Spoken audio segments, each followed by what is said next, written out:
신명기 14장의 말씀을 함께 나누고 이어서 우리 합심해서 기도하는 시간을 가지려고 합니다. 신명기 14장은 하나님의 거룩한 백성인 이스라엘이 가나안에 들어가 살아갈 때 이방인의 관습과 구별되게 사는 법을, 특별히 장례의 관행과 먹고 살아갈 음식과 그들이 드릴 11조를 통해서 가르치고 있습니다. 하나님께 드리는 11조에 대해서는 좀 더 많은 이 내용을 담고 있기에 다음 주에 살펴보고, 오늘은 그들이 지켜야 할 장례 규정과 음식의 규례를 살펴보겠습니다. 먼저 1절과 2절에 이스라엘의 장례 규정에 대하여 가르칩니다. 일반적으로 장례식은 그들의 종교와 내세에 대한 신앙을 반영하여 행하는 엄격한 의식이지요. 사람이 죽게 되면 남아있는 자들이 갖게 되는 생각은 대부분 두 가지로 생각할 수 있지요. 하나는 죽은 자가 좋은 곳에 이르기를 간절히 바라는 것이고, 또 하나는 죽은 사람의 장례를 성대히 치름으로 남은 자들이 복을 받기를 바라는 생각을 갖고 있습니다. 우리나라에도 대표적으로 조상들에게 제사하는 것이 그런 의도가 많이 담겨 있지요. 죽은 조상을 잘 대접하여 조상의 은덕을 바라는 것입니다. 당시의 가나안 족속은 죽은 자를 위하여 장례를 지를 때 칼로 자기 몸에 상처를 내고, 또 눈썹 사이 이마 위의 털을 밀어서 강렬한 애도를 표했다고 해요. 그리고 이런 마음을 드러낸 거예요. 그런데 이러한 풍습이 어디에서 왔냐면, 바알 숭배 의식에서 이러한 관습이 조상을 장례하는 때에도 그것이 들어와서 자리를 잡아갔다는 거예요.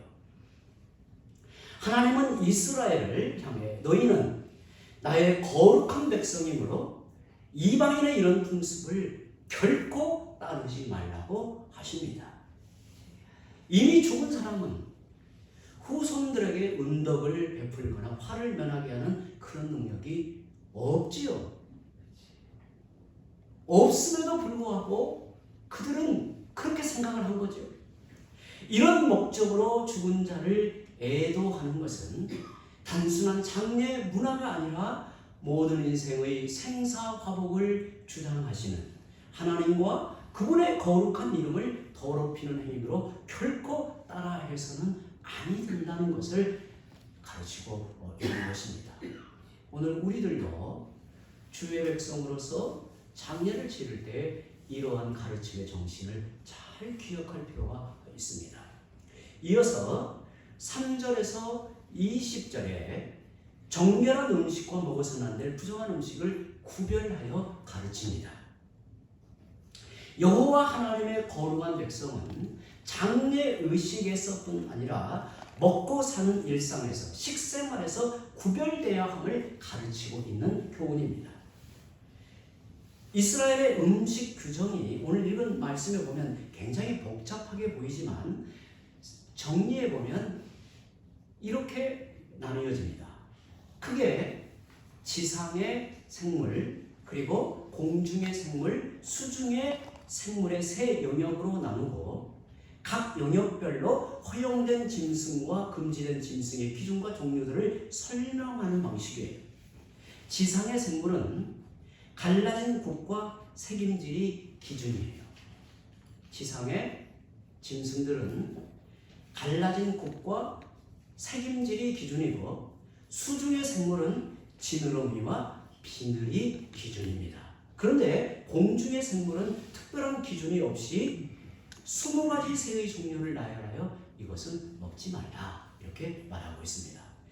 이런 기준으로 볼 때 그들이 먹을 수 있는 짐승은 소와 양과 염소와 사슴과 노루와 불구스름한 사슴과 산염소와 볼기가 흰 노루와 뿌리 긴 사슴과 산양들이라고 해요.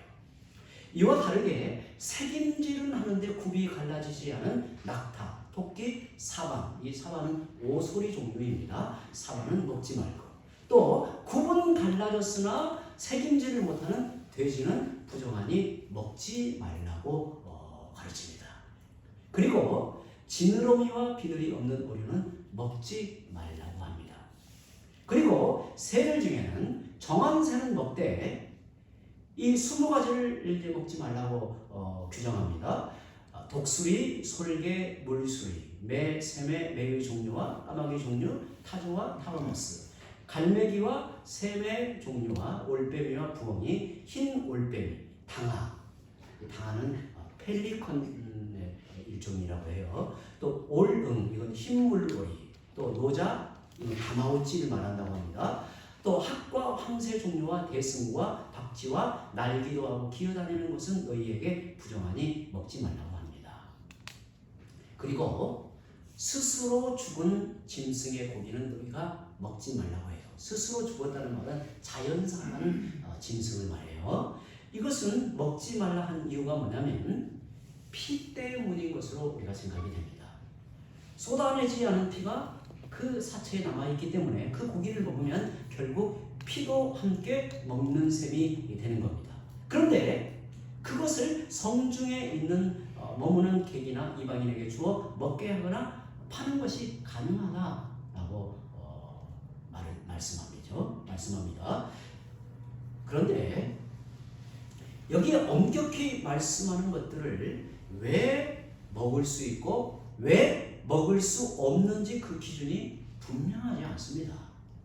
보통 성경학자들이 이제 해석하는 그 견해를 밝히는데 뭐 어떤 사람은 보건위생학적으로 해석하는 분도 있고요.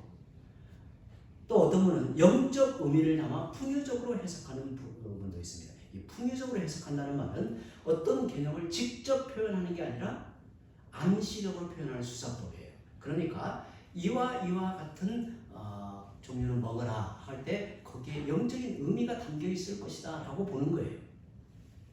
또 어떤 분은 이방의 제사 의식에 사용된 것을 금했다는 제의적인 해석도 하고요. 이제 최근의 해석은 하나님의 창조 질서에 따라 구분했다는 이 근래 해석도 있는데 이 모든 해석이 성경의 분명한 지지를 받기는 못합니다. 이게 다 안 맞아요. 조금씩. 이게 전체적으로 읽어보면 이게 맞지 않는 부분이 있습니다. 그래서 과도한 해석을 하기보다 하나님의 거룩한 뜻에 의해 구별된 것으로 생각하고 받아들이는 게 좋습니다. 하나님의 거룩한 백성은 일상에 먹고 사는 일에 있어서 말씀이 유일한 기준이 됩니다. 사람은 육의 양식으로만 살지 않고 주의 백성은 육의 양식으로만 사는 자가 아니라 여호와의 말씀으로 살아간다라고 하는 것을 어찌 보면 구약의 방식으로 우리에게 말해주고 있는 것입니다. 이제 복음의 은혜로 충만한 신약시대의 성도들은 율법의 이런 제한을 받지 않습니다.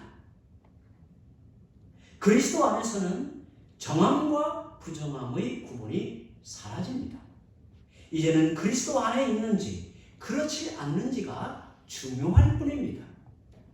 예수님은 사람을 더럽히는 것이, 사람을 부정하게 만드는 것이 음식에 있지 않고 부패한 마음에서 비롯되는 악이라 하셨고, 사도행전 10장에 보면 베드로가 부정한 음식에 자유롭지 못한 태도를 보이자 성령께서 그에게 환상을 보이심으로 신약시대 성도들은 율법에 금한 음식의 규례에서 완전히 자유로워졌음을 가르치고 있습니다. 그런데 이러한 원리는 여전히 우리에게 적용된다는 사실을 기억해야 됩니다. 이러한 가르침의 정신이 어디에 있는가, 오늘 신약시대 우리에게는 어떻게 적용되는가를 생각해 볼 필요가 있다는 겁니다. 성도들은 먹는 음식에 있어서도 자기 마음대로 먹지 않고 하나님의 뜻을 염두하며 구별된 마음과 자세를 가져야 합니다. 주 안에 있는 거룩한 백성들은 먹든지 마시든지 무엇을 하든지 하나님의 영광을 위해서 사는 것이 원칙이죠. 우리는 모든 것을 감사함으로 받지만 그 속에도 구별되는 원리가 있습니다. 예를 들어 과소비와 탐심을 조심한다거나 덕을 세우는 자세를 잊지 말아야 합니다. 하나님께서 우리에게 베푸신 음식, 이 모든 것을 우리는 받아 먹고 마시며 감사함으로 받지만 특별히 신약시대의 성도들에게 있어서는 덕을 세우는 중요한 원칙이 거기에 제시되고 있는 겁니다. 일상에 먹고 살아가는 일에도 자신의 기준과 탐식이 아니라 말씀의 가르침과 하나님의 뜻을 생각하면서 주를 경외하는 마음과 이웃을 배려하는 태도가 중요하다는 겁니다. 이것은 여호와의 거룩한 백성이 일상을 영적 예배로 드리며 살아가는 삶의 자세입니다. 주의 백성은 내게서 하나님과 이웃으로 삶의 중심이 바뀐 사람들입니다. 오늘 우리는 어떠합니까? 여전히 모든 것의 기준이 내 자신이 되어 있지는 않습니까? 어찌 보면 신앙의 성숙함이라고 하는 것은 내게서 하나님에게로 그리고 내게서 지체들과 이웃에게로 삶의 중심이 바뀌어지는 거예요. 그가 오래도록 신앙생활을 하여도 여전히 매사에 자기중심적 생각, 자기중심적 행동에 머물러 있다면 그는 여전히 초보의 신앙에 머물러 있는 겁니다. 심지어 주님조차도 나를 위해 존재하고 말씀도 내게 맞추어 적용하고 있지는 않은지 오늘 현대 그리스도인들을 향하여 주께서 우리에게 말씀하고 있는 책망이지요. 우리 자신을 돌아보는 기회의 말씀이 되기를 바랍니다.